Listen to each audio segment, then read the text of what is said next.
Dalam memenuhi kebutuhan hidupnya sehari-hari tentunya semua harus bekerja, dan pekerjaan itu banyak sekali pilihannya. Mulai dari pekerjaan yang mempunyai tingkat resiko yang biasa-biasa saja, sampai pekerjaan yang memiliki resiko yang sangat tinggi, bahkan nyawa pun menjadi taruhannya. Beberapa pekerjaan yang berbahaya tersebut tidak semua orang dapat melakukannya, karena hanya orang yang sudah profesional dan berpengalaman saja yang bisa melakukannya. Pekerjaan apa saja itu? Berikut ini adalah pekerjaan yang paling berbahaya di dunia. Sherpa Gunung Everest. Bagi seorang pendaki, menaklukkan satu-satunya gunung yang tertinggi di dunia alias Mount Everest ini adalah sebuah impian besar. Namun untuk mendaki gunung yang memiliki tinggi 8.848 meter itu, dibutuhkan seorang Sherpa yang keberadaannya sangat penting. Sherpa adalah suku yang hingga saat ini sering disebut sebagai para pemandu Everest. Mayoritas Sherpa ini merupakan kelompok setempat yang beretnis dari Nepal dan juga Tibet, di mana Sherpa tersebut tinggal di lereng-lereng pegunungan Himalaya. Tanpa adanya Sherpa, belum tentu orang-orang yang mendaki Gunung Everest ini mampu sampai puncak Everest. Sherpa bahkan mempertaruhkan nyawa mereka hanya untuk membantu para pendaki sampai di puncak gunung tersebut. Tidak sembarangan orang bisa menjadi Sherpa. Hanya mereka yang memiliki keahlian khusus, yaitu yang mampu membaca situasi sekitar Gunung Everest, dan kebanyakan orang Sherpa tersebut sudah dilatih sejak kecil oleh orang tuanya. Tugas Sherpa ini sangat berat, mereka harus berjalan dan mendaki Gunung Everest sambil membawa beban yang sangat berat. Walaupun berbahaya, para Sherpa tersebut tetap melakukan hal itu demi menghidupi keluarganya. Terkadang seorang Sherpa juga harus mengalami dilema saat menjalankan tugasnya, seperti ketika para pendaki yang diberitahu bahwa situasinya sedang berbahaya, namun mereka tetap ngotot untuk melakukan perjalanan.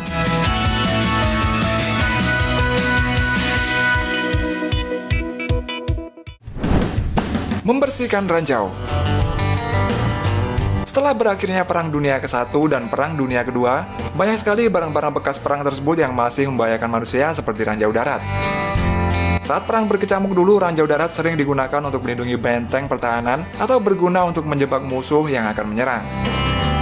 Namun tidak semua ranjau darat tersebut telah musnah. Bahkan masih banyak ranjau darat yang masih aktif dan terletak di dalam tanah. Menurut data, sekitar 50-60 negara di dunia ini masih memiliki ranjau yang terkubur di dalam tanah.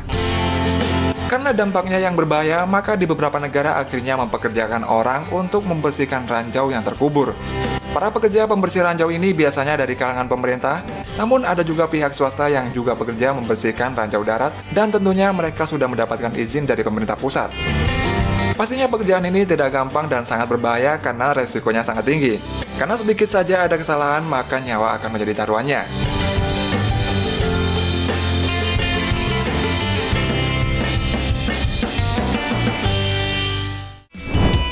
Penangkap kepiting.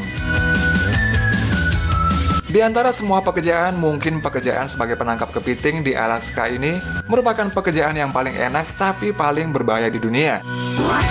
Penangkapan kepiting raksasa Alaska ini tidak bisa dilakukan setiap saat karena hanya bisa dilakukan pada saat musim tertentu saja.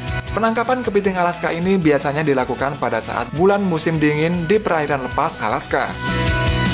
Untuk satu ekor kepiting Alaska ini, jika dijual, harga per ekornya hampir 2 juta rupiah. Alasan kepiting ini mahal dikarenakan penangkapannya yang sangat sulit dan juga berbahaya. Pekerjaan ini tentu saja memiliki resiko yang sangat besar karena para nelayan ini harus berada di tengah laut yang suhunya di bawah 0 derajat Celcius selama lebih dari 24 jam. Dan saat mereka menangkap kepiting-kepiting tersebut, kemungkinan untuk terluka 50 kali lebih besar daripada pekerjaan lainnya. Walaupun setiap tahunnya cuma ada 2 bulan untuk menangkap kepiting ini, tapi setiap pekerja yang bekerja hanya 5 hari saja, mereka sudah bisa mendapatkan penghasilan sekitar 5 miliar. Walaupun mendapat gaji yang sangat tinggi, namun orang yang rela melakukannya sangatlah sedikit, karena selain menghadapi cuaca yang ekstrim, mereka juga harus rela diserang keganasan kepiting Alaska tersebut. Karena hal itulah biasanya sebelum melakukan pekerjaan ini, mereka biasanya mengadakan makan-makan atau pesta di sebuah restoran. Pesta ini hampir sama seperti pesta perpisahan, karena tidak akan ada yang tahu apakah mereka nanti bisa pulang dengan selamat atau tidak.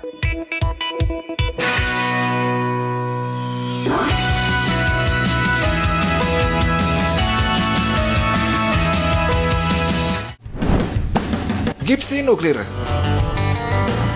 Gipsi nuklir merupakan pekerjaan yang memiliki resiko tinggi di kawasan pembangkit listrik tenaga nuklir di negara Jepang.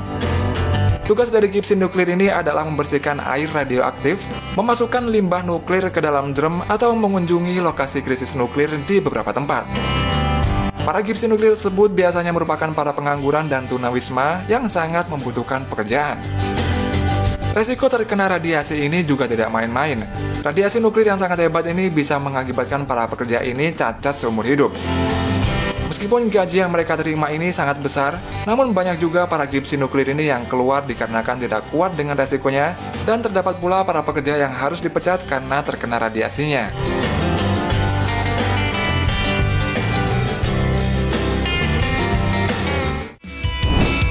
Smoke jumper.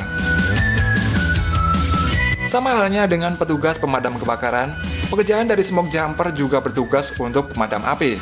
Tapi smoke jumper ini mempunyai resiko yang lebih besar daripada petugas pemadam kebakaran biasa. Smoke jumper bertugas untuk memadamkan api di hutan atau tempat-tempat terpencil, dan cara untuk memadamkan apinya sangat ekstrim sekali. Para smoke jumper ini harus terjun payung dari pesawat terbang untuk memadamkan api, yang mana lokasinya sangat sulit untuk dijangkau dengan transportasi biasa. Smoke jumper membawa sendiri peralatan pemadam kebakarannya menggunakan tas besar yang mereka gendong, karena saat di lokasi kebakaran tidak ada orang lain yang akan membantu mereka. Untuk menjadi smoke jumper juga tidaklah mudah. Selain harus memiliki skill atau kemampuan seperti pemadam kebakaran, mereka juga diharuskan untuk mempunyai skill untuk terjun payung. Karena itulah tidak semua orang bisa menjadi smoke jumper. Resiko tinggi pun bisa mengancam mereka karena saat mereka memadamkan api, bisa-bisa malah mereka sendiri yang terjebak api tersebut.